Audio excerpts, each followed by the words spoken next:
Greetings traders, this is Houston Trong from thetradingedge.org, and here is your weekly market outlook for November the 2nd to the 6th, 2020.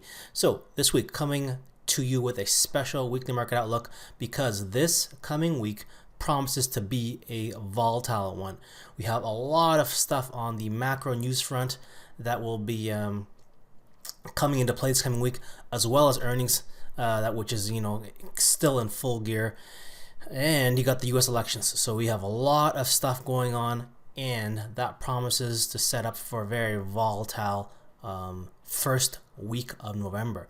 So it is the first week of November. We have a brand new month coming here, and this just also layers on to what could already be a potentially volatile week. Because we have that new week, new month on Monday, we will see a lot of jockeying around to see how price trades in relation to that opening level. So that's something to watch for, and we'll point some of this out as we get to the charts in a few moments. As I alluded to already, we got a really big week in terms of the macro news coming out. Because you have U.S. elections on the 3rd of November, some of the news, some of the economic news reports have been pushed out to later in the week. So certainly different news flow in terms of what we're used to in terms of when the reports are out. But here's some of the ones we want to watch for. ISM number on Monday, that's at 10 o'clock. Then on Wednesday we got the FOMC meeting, which begins. You normally get the number that day, the report that day in the press conference, but that's getting pushed out till Thursday now. So on Thursday, that's going to be a very volatile day because we got the jobs claims number and the FOMC number and that press conference in the afternoon. Then on Friday the 6th, you have the big jobs, the monthly jobs number at 8:30. So U.S. elections come out on the 3rd. So there's no guarantee that we're actually going to get a result on the 3rd. Polling ends at 7 p.m. local time, wherever people are voting, but there's no guarantee we're actually going to get the results on Tuesday or even perhaps this week. So we definitely need to be watching to see how price transacts in relation to the this weekly opening level, this monthly opening level, and that will give us a big heads up in terms of the bias to keep for the coming week. Now, we got the earnings numbers. There's a lot of them this week. I'm not going to go through all of them, but check your earnings calendar. Some of the big ones on Monday, you got PayPal, AMC, Rig, those, and a plethora of other ones. Tuesday, you have a lot of, 112 plus companies reporting. Wednesday, what looks interesting there? Maybe Fitbit, QCOM could be interesting. Ones. Expedia, if you want to look at get a proxy for how travel services companies are doing. Then on Thursday we got Baba, Square, and Roku. That's a very heavy earnings day. Over 500 companies reporting that day. And then Friday slows down a bit. We got CVS, one of the more prominent names, and Viacom, which I'll show in the charts later on. So let's get to the charts now. This is gonna the charts are really setting up for something big. So let me show you the charts, and we'll get into what we can expect for the coming week. So in this week's video, I'm not going to drill that much into the lower time frames as I've done in the past. What we're going to focus on this week is some of the higher time frame charts, because if we do get the volatility, and when I say volatility, I mean maybe I'll be more specific by saying if we do get range expansion, then you want to be using the higher time frame charts to see where price could potentially reach. This is where a lot of people miss the forest through the trees, because in the heat of the moment, in the heat of battle, so to speak, it's difficult to lift that the fog of war and see the bigger picture. So this is why it's often beneficial to do this type of analysis during the weekend or when the markets are closed, so that you can look at things from a fresher or non-biased perspective. So these larger time frame levels, they will get into play if we have large enough moves, and that's again why we look at them. So let's begin with the Vix chart, because this thing has been popping up for the past 2 weeks now. So we had a run downwards for a good 3 months. It was outside, inside, and down on the quarterly charts. And I said, once this level broke here, there's a good chance we continue. you know, to get this pattern to finish, you'd have to take out that low there. As I was saying, you know, in the past, you know, I haven't done any videos for the past month or so, but prior to that, for the, you know, couple of months, I was saying there's probably unlikely chance that we get back down to here, just because we knew in Q4 that we have elections coming, and more than likely VIX is going to stay elevated as there's going to be a certain level of baseline uncertainty. So that's what happened this past month. VIX is elevated now. We do have a green candle so far for Q4. Again, Q4 far from being done. On the monthly chart, we do have a green month so far, or sorry, the month is ended now, so we did get a green month for October, up 6.5% for the month of October. Nothing too spectacular there, but this does show momentum happening here now on the monthly candle. So if things really kick into high gear, I'm just going to move some levels around here for a second. Yeah, move that thing there. I want to move this level there. I'm going to turn that into orange to indicate our monthly level. For things to really kick into high gear for the VIX, if you take out October's high, watch out, because then you can potentially rip back through the range here now, and this level up here, this high pivot of this outside bar would be a very viable candidate, very viable level that would get tested. So what's happening here now is that we have a down bar, and if we get that break above there, that's a monthly reversal, and we already have time frame alignment happening. The quarterly chart is green, so if we continue and break above October's highs, we're gonna have a green month, a green quarter. You know, if we're heading up on the daily chart and the weekly charts, that's gonna all be green, and that's full time frame alignment to the upside. So that's when you really need to play defensive if you're, you know, long stocks, or it's time to get long VIX. So this is a situation that's setting up now. It's a good heads up that VIX could potentially head higher here now, because the time frame is now aligned. It's going to be the mirror opposite for the indices, but I'll get to that in a few moments here. On the weekly chart, this was a very innocuous. So 2 weeks ago, not this past week, but the week before that, we had a small weekly reversal. Very innocuous, but you can see the thing was struggling to go any further lower, right? So the VIX was going lower, but each, you know, the lows were minimal, right? So it was struggling to go lower. This is actually a gap reversal right there. So right here, that bar was a gap reversal. Oh, sorry, that's on the weekly chart. You'll see in the daily, there was a gap reversal on the daily chart, and that was the bottom of this VIX move to the downside. So now we have 2 consecutive up weeks. So that's 2 consecutive up weeks now, and we have a gap that could get filled very in short order here if we get a pop in terms of volatility this coming week. There's a gap right there unfilled, 28.28. That level right there, set back in September. And let's see now if we continue to move up. As you can see here, it was an inside bar. Look, Momo down, a reversal right here this past week. So that's what happened. It was a Momo down move going into the end of last week. Inside bar, stalemate. That means the buyers and sellers, well, number one, the sellers could not take it down any further, and the buyers, they defended that level. Then on Monday, pop, right?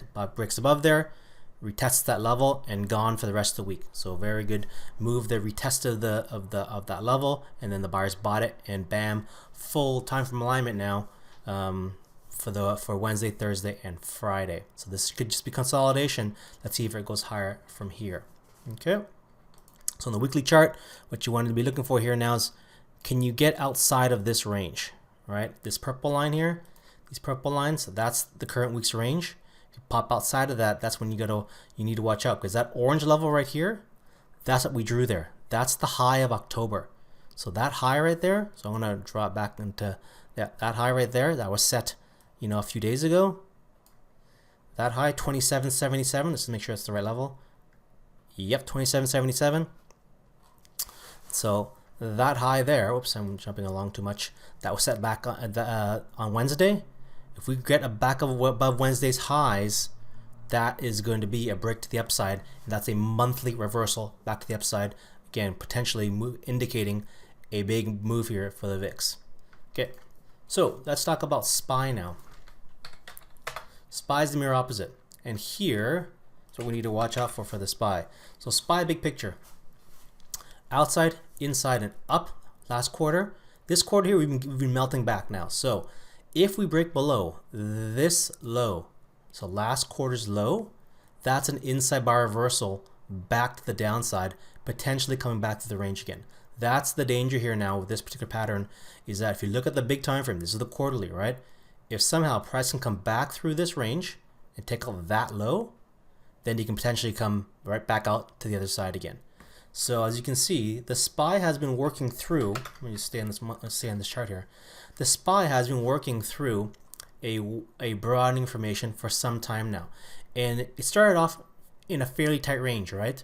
But as we know, broadening formations, they get wider and wider as the volatility expands. So you can see here now, as we get through this megaphone pattern or broadening formation, it's been getting wider and wider and wider. Now, this is a bit of historical perspective. Recall that back in 2018, this is the Vix Armageddon, the Volmageddon, when we had that big sell-off that started in December. That at the time looked very big. If you recall that, if you were trading, 2 years ago, that at the time was a -9 move on the SPY, 9% move, and that looked kind of scary. Now that was peanuts compared to what happened this past year, back in the beginning of the year, back in Feb and March, when we had this large -8 and -13% move in the span of 2 months, right? So here now we're back at the top of this range once again. This is the broadening formation. You can see if I'm leaving this historical line in there just to show you how that fits, because I have not curve fitted it.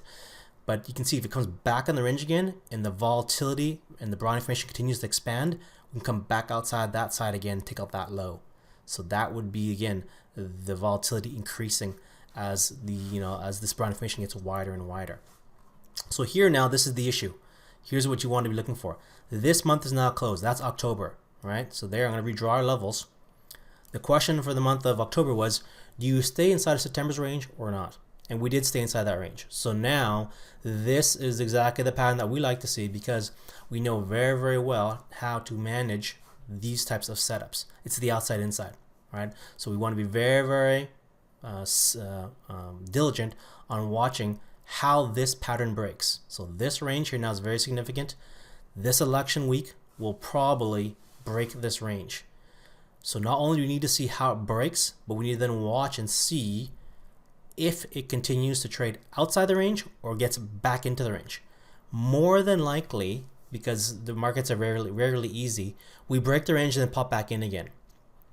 All right, and that's the part that's going to be tricky. Is then you need to watch and see, does it break back in and consolidates to perhaps break back down again, or does it break back inside and then chops up all the shorts who get short here, just to eventually maybe eke its way back up again. Historically, in the past, maybe for the past 2 elections, I recall trading the past Trump election. There was a lot of negativity, a lot of bearishness when Trump won the presidency. But as soon as he won the presidency, let's see if I roll back my charts here to when he got elected. So the last U.S. elections were in 2016 in November. So if we go to that particular time period, or here, here's October, here's your November. All right. So at that point, we had some bearishness, and we had 2 consecutive months of red.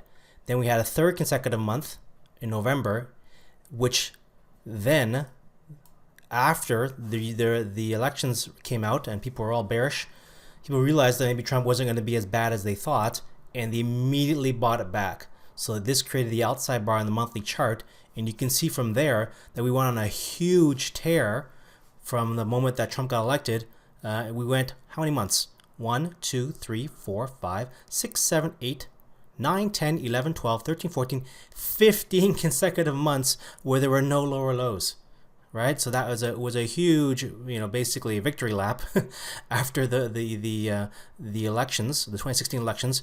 And look here, that's the low that was put in during the election month, and it has not been tested since, right? So had you bought that, the 2016 elections, the price has not come back there. You see, we had a scare here, obviously back in March in 2020. That's 4 years later. Still did not touch that prior election low, right? And we had a good run there. So I'll just do a little bit of measuring just for, let's take October's highs to the 15-month. So it went up 30+% within that 15-month period. That's the kind of run up we had. So once again, we have 2 consecutive red months now. Now the question is, do they do something like they did back here in 2016, where they have a lower low created, right? So let's say you break to the downside, and all of a sudden they buy it back again, creating an outside bar, basically to the upside, and then trapping and faking out any shorts you get short there. Because the markets, if you know, over time have a natural upward bias to them, there is no reason to believe that we won't see that again. History has shown that that it has been pretty much a losing battle to try to short the markets for any long period of time. Okay, so here's something interesting to note. This. Let's drill down on that particular election day. If we go back to what I said, November 2016, where are we? Right, or is it right there?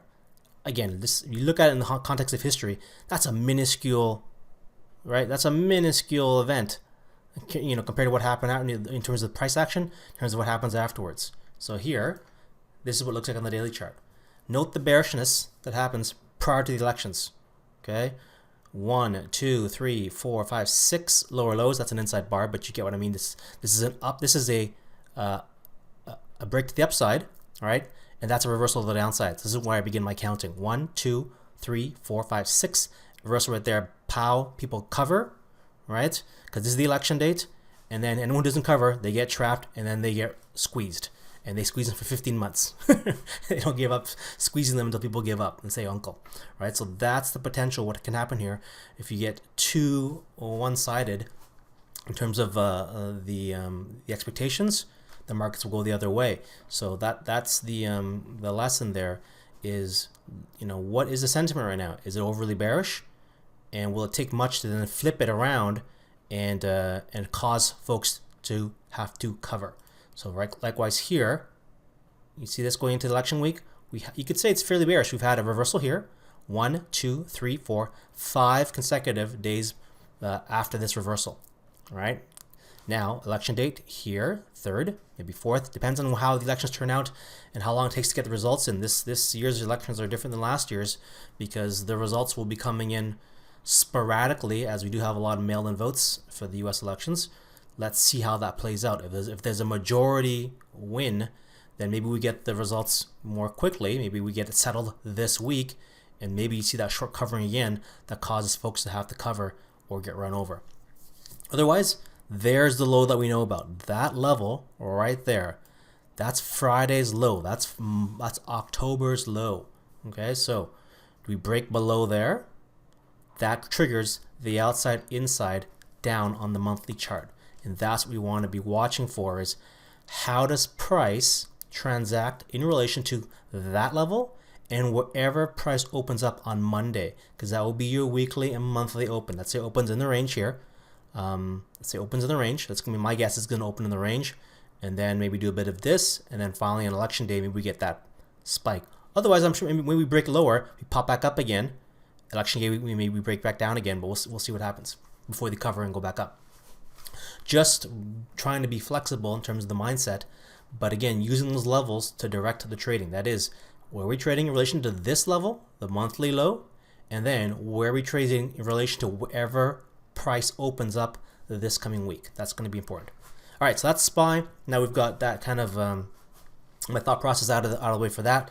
Let's go through the rest of the indices on a faster note. So Q's very similar to SPY. We got the same exact pattern, the outside inside, right? So we're watching to see how that outside inside plays out. Let's duplicate that level.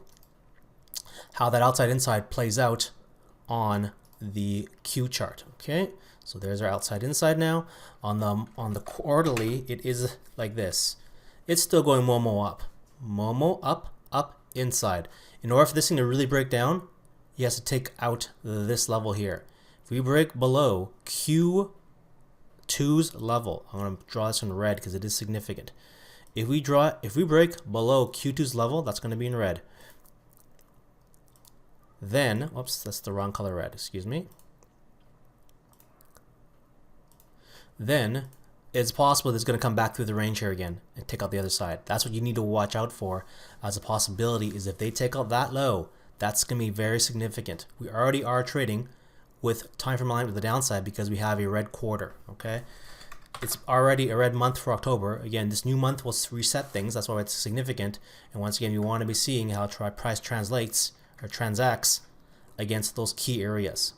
Okay, so we now know our weekly low, we have our prior weekly high, we have that monthly level right there as well. And now you want to look at the daily chart and see, does it break below Friday's low? Because that's October's low. It doesn't take much, right? Look, on Monday, it went inside, outside, inside, resolved to the downside. Okay, this was a potential inside buy reversal, but you can see we're actually in a downtrend. It's actually been several weeks now. We've been in a downtrend. Well, sorry, 2 weeks. That started it. It broke below these moving averages. This is where it gets significant here, because now you're below the quarterly open. All right, that's the first time in 2 weeks. Well, that week here, this week here we transacted above it, but we broke below here. We did consolidation day. That was going to be the day the next day is going to tell us what's going to happen. Broke down, pops up and back down again, causing anyone who bought this level, bought this short covering, to have to then, if they held it, they had to cover and get out. Otherwise, they're in the water now. So there's your Qs chart, and those are your levels. Same game plan for the Qs. Dow a little bit different, because the Dow, the sellers are actually a little more aggressive, and we did not actually get the outside inside on the month. They actually broke the monthly level. So here first, just to allude it, we talked about already. So here, you do not want to see the Dow, and now I want to remove this. The Dow is now 6% away from those prior all-time highs. I'll delete that for now. And you can see here now that if you break below this level, that red line, that's Q2's lows. Watch out, that's an inside buy reversal on the monthly chart and the quarterly chart. Come back to that level down there. That's the worst case scenario, right? If you take out that low and it stays below there, then they're going to aim for that pivot there. Okay, so on the monthly chart, the sellers got aggressive and they actually broke below the prior month's low already. So it is going Momo down on the daily chart, full time frame alignment to the downside. That's why I've been saying to the guys in the chat room is you want to be shorting all rallies right now. As long as you stay below these levels, all rallies should be faded until proven otherwise. And the proof is in the pudding. That is trading back above that quarterly level. The buyers need to reclaim that level before you can even say they have control of the charts. Right now, the sellers are in control. You do not want to be long for very long. Again, depending on the names, but certainly on the Dow here, it does not pay to be long right now. You want to be selling these rallies. Okay, so there's your monthly levels. You break below that level there, that is a Momo down continuation. Okay, Momo down. And somehow, if the buyers can take it back up here again in November, the break above that high may not happen this month, maybe December, maybe you get a Santa Claus rally, who knows, right? I'm just talking about different possibilities. If you come back up here somehow, you take out that level, yes, then we can talk about all-time highs again. If we get back up here, there's a very good chance we take out that level there, we come back up here and go on all-time highs, and Santa Claus would have brought lots of presents to Wall Street. So that's your monthly chart on the Dow. I'm not going to overlay any more lines here. I think you get the idea. We're looking for the same levels, last week's lows and as well as where we transact based upon this week's open. Let's go Russell, pretty much the same looking, no, slightly different chart, so I'm not gonna belabor it, but here we did get the outside inside up, but we did get a higher high. So the Russell for a while was actually relatively the strongest index, which I'm never comfortable with. We haven't seen the Russell have any sustainable gains for several years now. In fact, Russell's been lagging the rest of the indices, so I tend to be a disbeliever when the Russell leads the rest of the indices. So right now, the Russell did get 2 consecutive higher quarters here, and if it takes out this last quarter's low, like the other indices we need to do to really flip the script, there'd have to be an outside bar. Right, so the only way this thing can take out that is by turning into an outside bar, because it already took out a prior high. Okay, so that could be an outside bar. The outside bars are not very conclusive. That's the thing, because when you get a big outside bar like this, the next quarter you can easily go inside and it goes back up again. Right, when you have big outside bars, it doesn't necessarily mean they're bearish. Right, so that's the thing you need to watch out for. If any of the outside bars, oftentimes it's because it's momentum based, they run out of steam a lot faster. Like here, if you recall, look, Momo up. Breaks that low there, rips right back through the range again, runs out of steam. Okay, so on the Russell monthly chart here, I'm just going to draw the levels in so that we know our levels now. You do have a shooting star to end the month of October, so the bears took control. We did have a positive month here for the Russell for some time. It is still a green month, but they did break above here, but they faded it. All right. So for the weekly level, it was a week to sell the Russell because it went inside week and down. So that was the level to watch this week. That inside week, it broke to the downside, and now it's that range that we want to look at. This past week's level. Okay.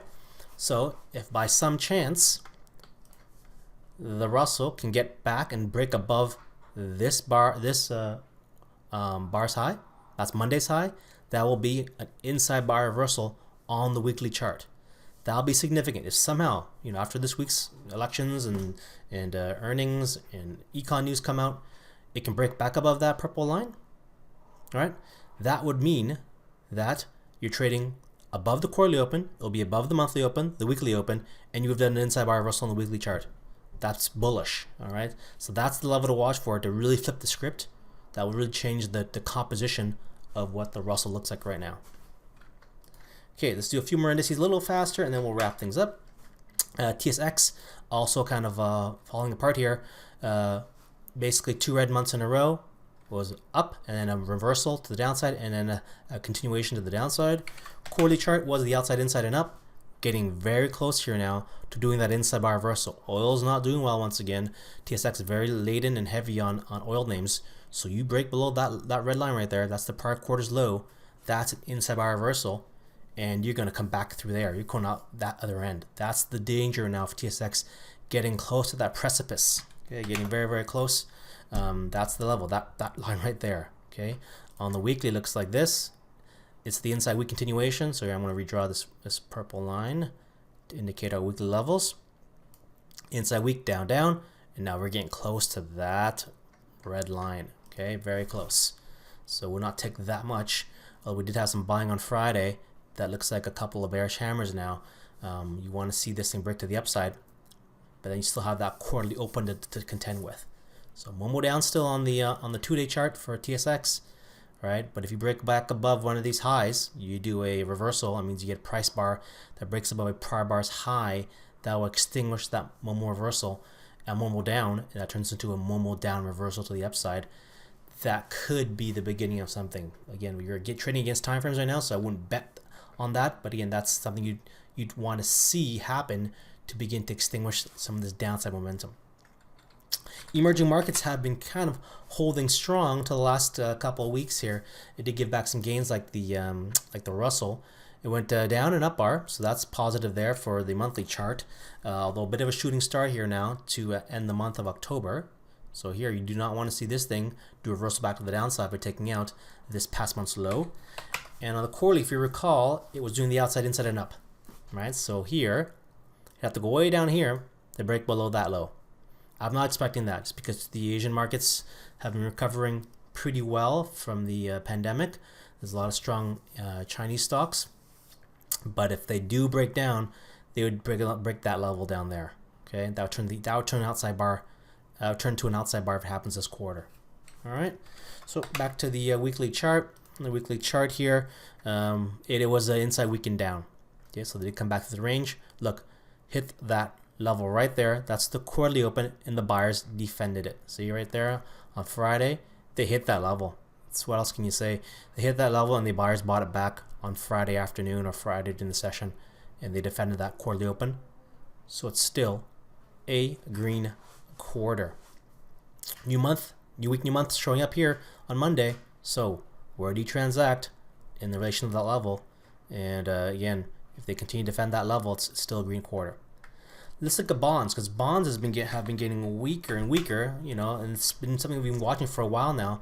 That's been playing out on that monthly chart. Starting the quarterly chart, here was the inside bar reversal to the upside, to the downside, excuse me. Inside bar up, they faded it, and then this past quarter they broke below that level, right? So that's the level there. So that's this is a quarterly chart. I want to move that level. So should be a red line. So they broke below that level, so we're expecting this level here to get taken out, that low there. So I think bonds have potentially more downside, and the bonds have been very muted because of what the Fed's been doing. So we're not seeing big moves in the bond markets, been very, very muted, but you can see bonds have been slowly melting. Outside, inside, and down for the month of October. That's a decent move for, relatively speaking, 3.5% to the downside. After breaking below that low, that takes out the quarterly low, and now we're coming back down. We know where that quarterly level is here, right there, that low right there, 153.16. Okay, so that's what we're looking at for the bonds. Well, 53.16, that's the natural, I think it's down here. Yeah, that's the natural pivot to go after now as a continuation move to test that level there.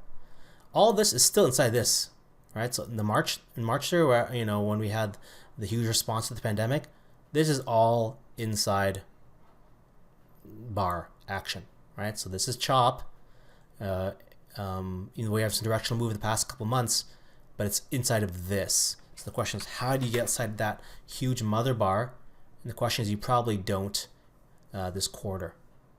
Maybe it's possible, but I'm thinking you're probably not going to get out of this huge bar, because that's a 21% move in Q1.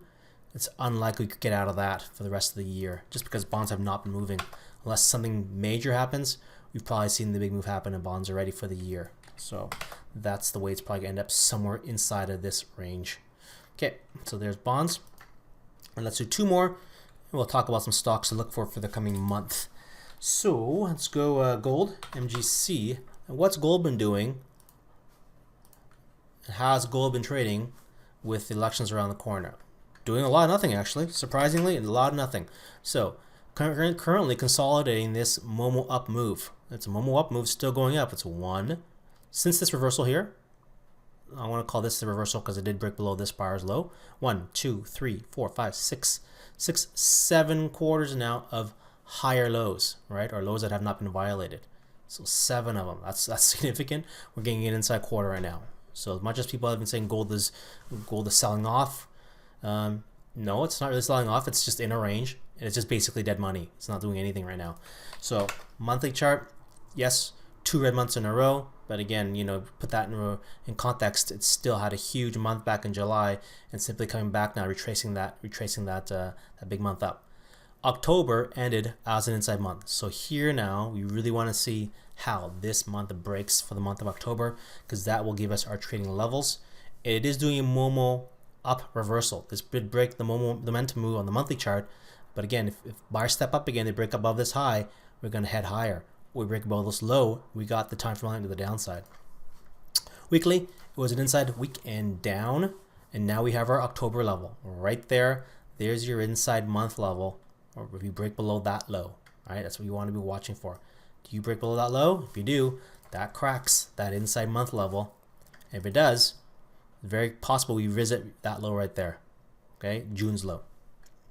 How about Bitcoin? Bitcoin, you know, getting a lot of headlines because of the continued move on the news that PayPal will be extending its support of cryptocurrencies. So let me find Bitcoin here on Bitfinex. Where is that guy? Let's see if I can find that contract. If I can't find it, I'll just go over here. Okay, there it is. Currently trading at 13.8. All right, so I've had a couple great Bitcoin trades over the past month or so. Big picture seems to be, you know, this is probably the best performing asset, if you want to call it an asset class. It's probably the best performing asset class. It is the best performing asset class this year. You know, stocks versus bonds versus gold versus silver versus commodities like oil versus Bitcoin. Bitcoin is up. How much? I think it's up 90% for the year. So, you know, here's your big yearly chart, and I thought it was going to stay inside here, but it didn't. So, you know, the buyer stepped up, they took out the last year's highs, and now Bitcoin's going inside here and up.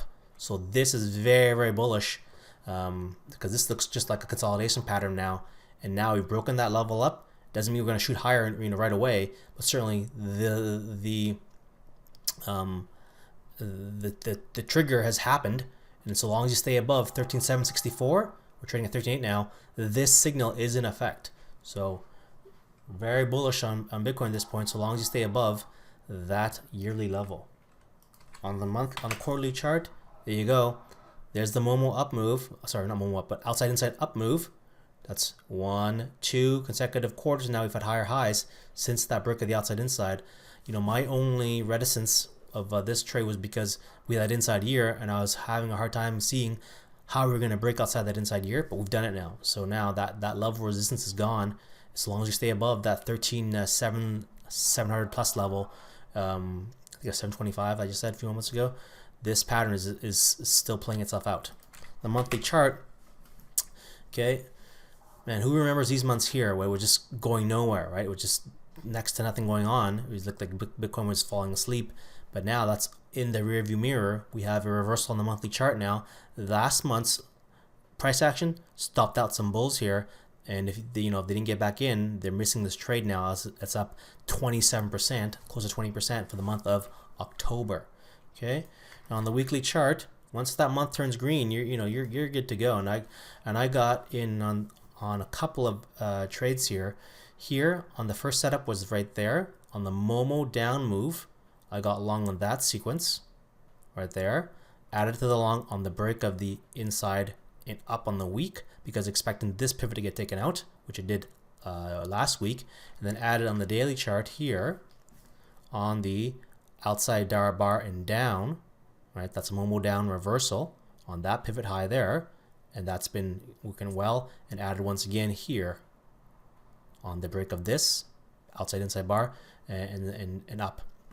So I've taken profits along the way, so adding to the trade, taking some off and trading around it, but definitely long Bitcoin at this point. And so long as that yearly high stays in effect, you have to believe that this chart is exerting a lot of strength. This now has a lot of influence around how far Bitcoin can go. So that there, you expect this point to go back to the highs, 19,891. There's nothing stopping it. Doesn't happen in 1 week, but at this point here, that's the pivot in play, and that's the pivot in play. Again, this is a yearly chart, so it's gonna take some time to play out. Although Bitcoin is very good at surprising me, sometimes I think moves are gonna take weeks. They happen in the span of days. So that that is the level to look at. Okay, so there's your Bitcoin chart. So to wrap things up, I'm going to show off a few monthly charts here now to watch for as we enter the month of November, and this is what some names I'll be looking at. A bunch of FANG names look interesting, so I'll just begin with some of the FANG names that everyone should be looking at because these are clear levels. Apple, outside, inside. It just came out earnings this past week. Earnings were decent, but slowing iPhone sales, so watch out for that. But there's that level, the outside, inside on the monthly chart right there. Now that should be actually an orange line because we're talking about monthly levels. So I'm going to just change those up. Okay, Apple, outside, inside. Oops, I think I made that yellow. Apple, outside, inside, and up. Sorry, outside, inside, and how's this resolve? Outside, inside, and down or up. Okay. Amazon, same thing. Outside, inside. How's that resolve? Microsoft, outside, inside. All monthly charts. Okay, so we want to see how those break. Gold, here's one gold name that's going to be interesting. Outside, inside on AAM.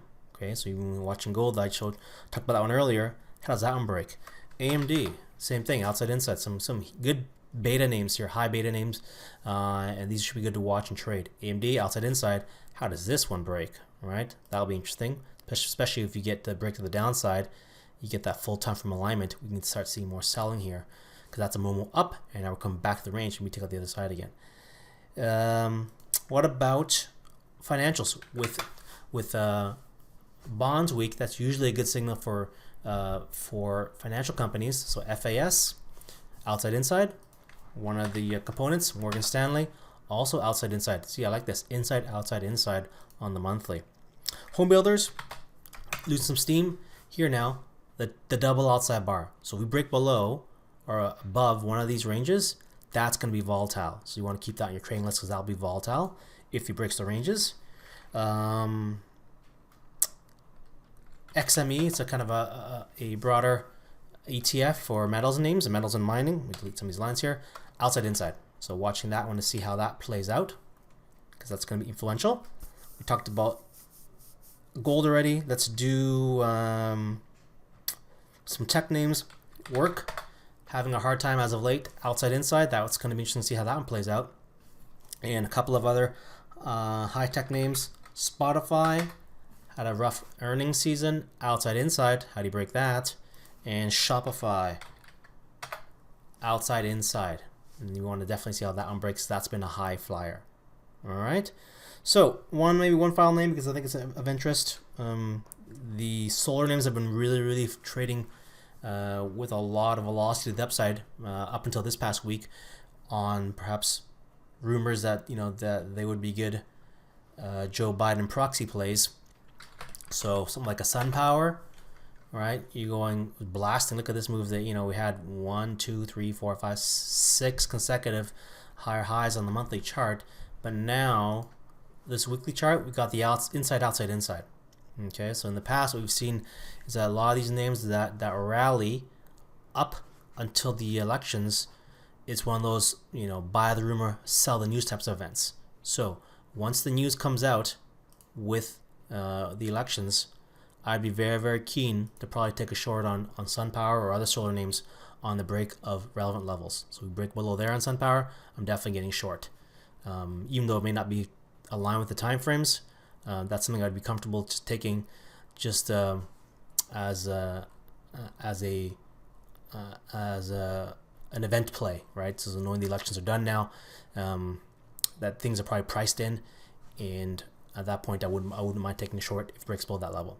Okay, so that is a wrap for this month's video. Again, probably not going to be doing this on a regular weekly series anymore, but I did want to drop this special video for the coming week, for the coming month. I want to wish you a good trading week coming up. Again, when it comes to trading weeks like these, where you have a lot of news, a lot of potential of volatility, you have to remember, that number one, this coming week, there will be fortunes made and fortunes lost.